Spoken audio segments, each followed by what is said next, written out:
In the grand and often chaotic theater of particle physics, few characters are as elusive, frustrating, and compelling as the neutrino. Often dubbed the ghost particle, the neutrino is a subatomic whisper, a fundamental building block of the universe that outnumbers atoms by 1,000,000,000 to 1, yet passes through our bodies, our planet, and our detectors with total indifference. For decades, the standard model of particle physics, the wildly successful theory that catalogs the universe's matter and forces, has described neutrinos in a neat, three-part harmony. We have the electron neutrino, the muon neutrino, and the tau neutrino. But for the last 30 years, a discordant note has rung out from the underground caverns and accelerator halls, where physicists hunt these phantoms. Since the mid-1990s, a series of experimental anomalies hinted that the three-part harmony might actually be a quartet. Data from Los Alamos and Fermilab suggested the existence of a fourth, even ghostlier family member, known as the sterile neutrino. This hypothetical particle was no mere curiosity. If it existed, it would break the standard model. It would be a portal to a dark sector of the universe, a particle that felt no force but gravity, offering potential explanations for everything, from the asymmetry of matter and antimatter to the nature of dark matter itself. It was the great hope of new physics. For 2 decades, the sterile neutrino haunted the data, hiding in the statistical margins, refusing to be confirmed but refusing to die. That is, until the MicroBooNE experiment at Fermilab opened its eyes. In a landmark series of results culminating in late 2025, the MicroBooNE collaboration delivered a verdict that has shaken the foundations of neutrino physics.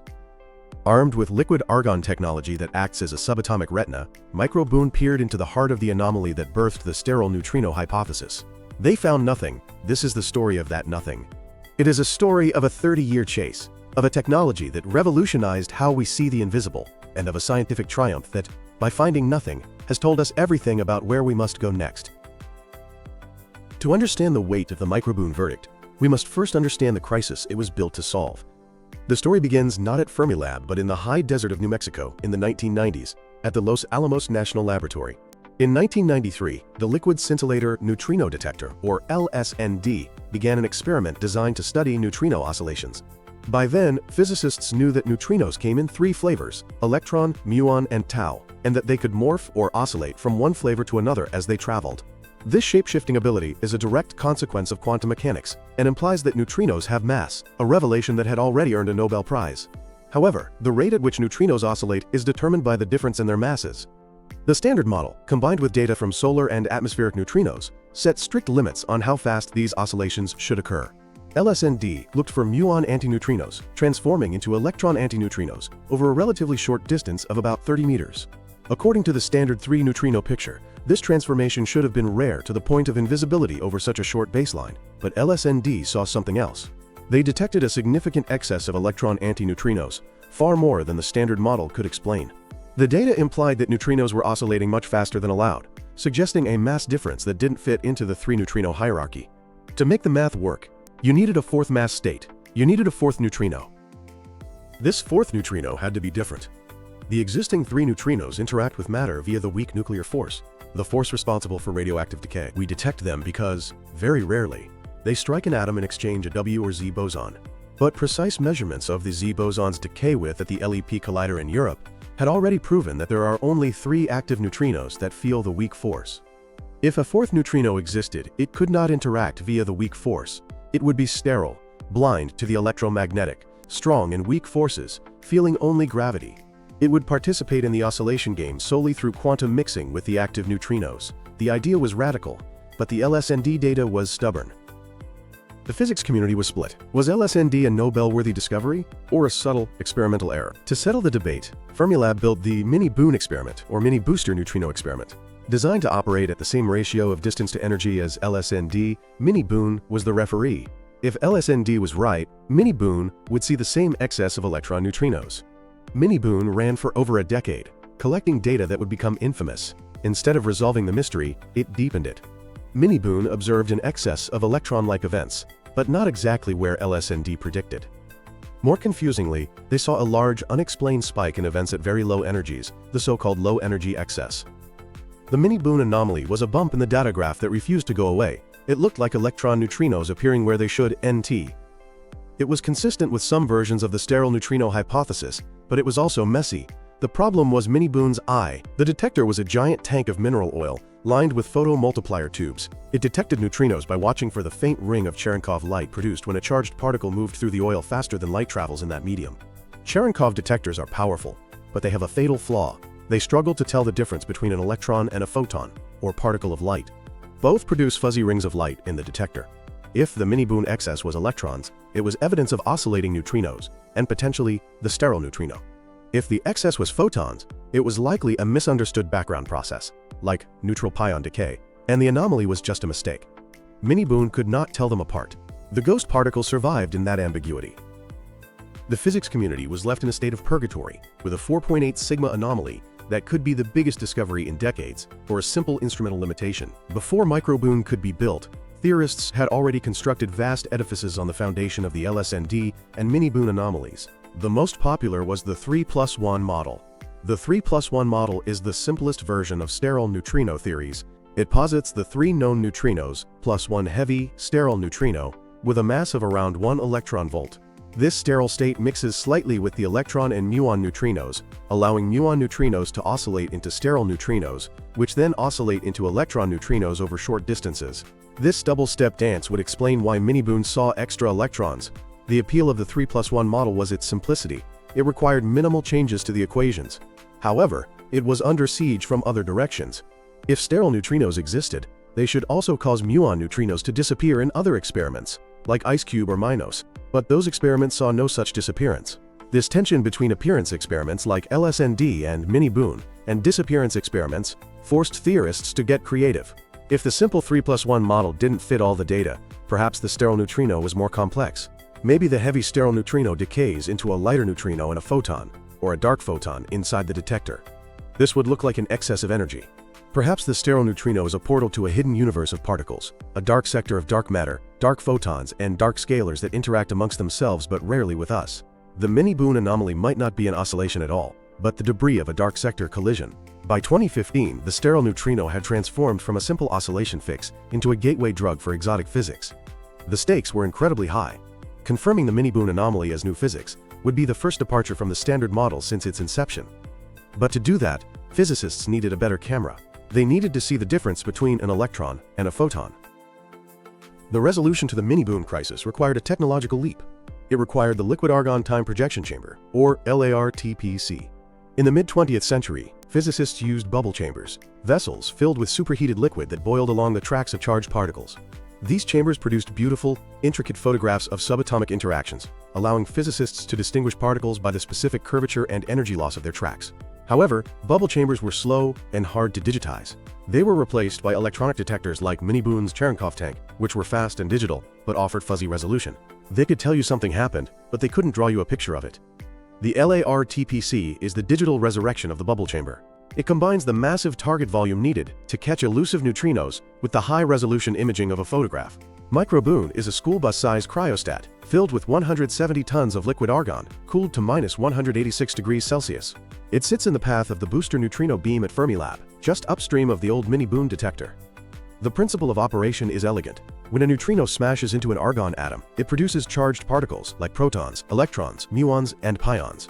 As these particles shoot through the liquid argon, they strip electrons from the argon atoms they pass, leaving a trail of ionization charge. A massive high-voltage field of 70,000 volts pulls these liberated electrons sideways across the tank, toward a wall of sensing wires. 3 planes of wires, angled differently, record the arrival of the electrons. By combining the timing of the signals with the wire positions, computers can reconstruct a precise 3D image of the interaction. The superpower of the LARTPC is its ability to measure DEDX, or the amount of energy a particle deposits per centimeter of travel. This is the key to solving the MicroBooNE riddle. An electron created by a neutrino interaction produces a shower of ionization. At the very start of the track, it is a single particle, so it deposits 1 unit of ionization energy, known as 1 MIP. A photon, however, is neutral and invisible until it converts into an electron-positron pair. This pair moves together initially, depositing 2 units of ionization energy, or 2 MIPs. In MicroBooNE's oil tank, both looked like a fuzzy ring. In MicroBooNE's liquid argon, the difference is stark. You can look at the first few centimeters of the shower. If it is faint, with 1 MIP of energy, it is an electron. If it is dark and heavy, with 2 MIPs, it is a photon. This capability, electron-photon separation, was the silver bullet designed to kill the sterile neutrino controversy. MicroBooNE, was proposed in 2007, began construction in 2010, and started taking data in 2015.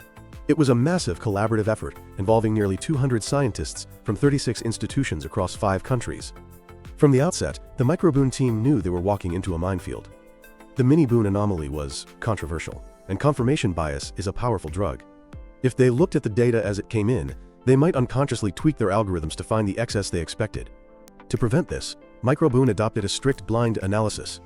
For years, the physicists worked only with simulation data and small sideband samples of real data, which are boring, well-understood events. They tuned their reconstruction software, trained their deep learning neural networks, and perfected their error models without ever looking at the signal box, the low-energy events where the sterile neutrino was supposed to be hiding. The tension was palpable. For 5 years the detector ran, the computers churned, the signal box remained locked. MicroBooNE had another trick up its sleeve. While its primary goal was to check the booster neutrino beam that MicroBooNE used, the detector also sat slightly off-axis to a second, higher energy beam called NUMI. Using NUMI allowed MicroBooNE to cross-check its understanding of neutrino interactions at different energies and angles. It provided a vital control group. If they saw an anomaly in the booster beam but not NUMI, it would point to specific oscillation physics. If they saw weirdness in both, it might imply a detector misunderstanding. By late 2021, the analysis was ready. The software could identify electrons with unprecedented purity. The background predictions were robust. The collaboration voted to open the box. On October 27, 2021, the physics world tuned into a seminar at Fermilab. The MicroBooNE collaboration presented their first major results on the low-energy excess. They had attacked the problem with 3 independent analysis chains, using different teams and different algorithms to ensure the result wasn't a software glitch. The plots were displayed. The data points were overlaid on the standard model prediction. The result was a flat line. In the region where MicroBooNE saw a massive spike of events, MicroBooNE saw exactly what the standard model predicted. There was no excess of electron neutrinos. The data points hugged the predicted curve perfectly. They also checked for an excess of single photons, which would indicate a background error in MicroBooNE. There was no excess there either. The MicroBooNE anomaly, as a signal of simple electron neutrino appearance, had vanished in the higher resolution detector. The result ruled out the interpretation that the MicroBooNE anomaly was due to electron neutrinos with 99% confidence in some channels, and rejected the simple sterile neutrino hypothesis as the sole explanation for the excess. We don't see what MicroBooNE saw, was the effective summary. The 4.8 sigma excess of electrons simply wasn't there. However, the story didn't end in 2021. The 2021 result used only half the dataset. The collaboration went back to work, analyzing the full 6-year dataset and combining both beams to tighten the noose. In late 2025, MicroBooNE released its final, comprehensive analysis. Using the full dataset and combining both beams, they placed the most stringent limits ever on the sterile neutrino mixing parameters. The 2025 papers were the final nails in the coffin. They didn't just fail to see an excess. They excluded the phase space where the sterile neutrino was supposed to live. The verdict is that the simple, light sterile neutrino of the 3+1 model does not exist. The MicroBooNE results were a triumph of experimental physics, but they left theorists with a headache. The situation is now more complex than ever. Here is the paradox. MicroBooNE saw a huge excess. MicroBooNE looked at the same beam and saw nothing. What does this mean? First, it wasn't electrons. Since MicroBooNE is excellent at identifying electrons and saw no excess, the MicroBooNE signal was definitively not electron neutrinos. This kills the idea that muon neutrinos were oscillating into electron neutrinos. Second, it wasn't simple photons. MicroBooNE also ruled out the most common photon backgrounds as the source of the excess. The most boring and perhaps most likely explanation is that MicroBooNE simply misunderstood its background. Perhaps there was a subtle instrumental effect, or a rare interaction involving neutrons or pi zeros, that the older, fuzzier detector couldn't distinguish, fooling it into thinking it saw electrons. MicroBooNE, with its retina-like vision, correctly identified these as backgrounds and threw them out. If this is true, the sterile neutrino was never there. It was a ghost generated by the limitations of 2002-era technology. However, physics is rarely that tidy.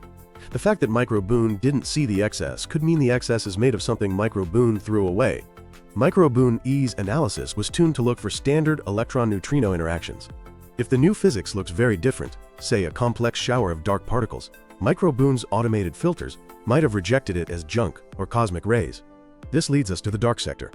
With the vanilla sterile neutrino dead, the hunt has shifted to the exotic explanations. If the anomaly wasn't simple oscillation, could it be the decay of a heavier, more complex particle?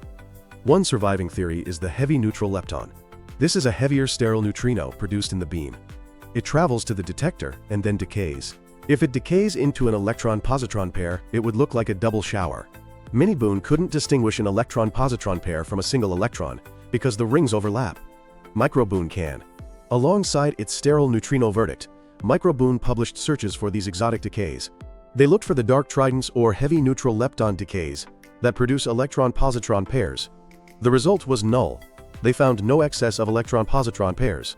This result is devastating for many dark sector models that were invented specifically to save the MicroBooNE anomaly. It rules out a vast swath of parameter space for dark photons and heavy sterile neutrinos. Another exotic idea involves a light scalar boson mixing with the Higgs. MicroBooNE has placed world-leading limits on this as well. Essentially, MicroBooNE is acting like a broom, sweeping away not just the sterile neutrino, but a whole family of ghost stories that physicists had invented. The room is looking increasingly empty. MicroBooNE has finished its data taking, but the show is far from over. It was merely the first phase of the Short Baseline Neutrino Program, or SBN, at Fermilab. The SBN program is designed to be the ultimate sterile neutrino hunter. It consists of 3 LAR-TPC detectors along the same beamline. There is the SBN-D, or Short Baseline Near Detector, sitting just 110 meters from the source to measure the unoscillated beam. There is MicroBooNE, the intermediate detector. And there is Icarus, the legendary detector moved from Italy to Fermilab, sitting 600 meters away, acting as the far detector. By comparing the data from SBN-D and Icarus, physicists will be able to cancel out almost all systematic errors. If there is any oscillation, even a very subtle one, the SBN trio will find it. Data taking for the full SBN program is ramping up now in 2025 and 2026. While MicroBooNE has likely killed the interpretation of the MicroBooNE anomaly, SBN will perform the definitive search for sterile neutrinos across a much wider mass range. All of this, the LAR-TPC technology, the reconstruction software, the AI algorithms, is a dress rehearsal for the main event, the Deep Underground Neutrino Experiment, or DUNE. DUNE is currently under construction. It will fire a neutrino beam from Fermilab in Illinois to a massive 70,000-ton LAR-TPC located 1.5 kilometers underground in South Dakota. MicroBooNE proved that LAR-TPC technology works at scale. It proved that we can use automated software to reconstruct complex events in liquid argon. It proved that we can distinguish electrons from photons. Without the success of MicroBooNE, DUNE would be a billion-dollar gamble. With MicroBooNE's success, DUNE is a calibrated precision instrument ready to unlock the secrets of CP violation and proton decay.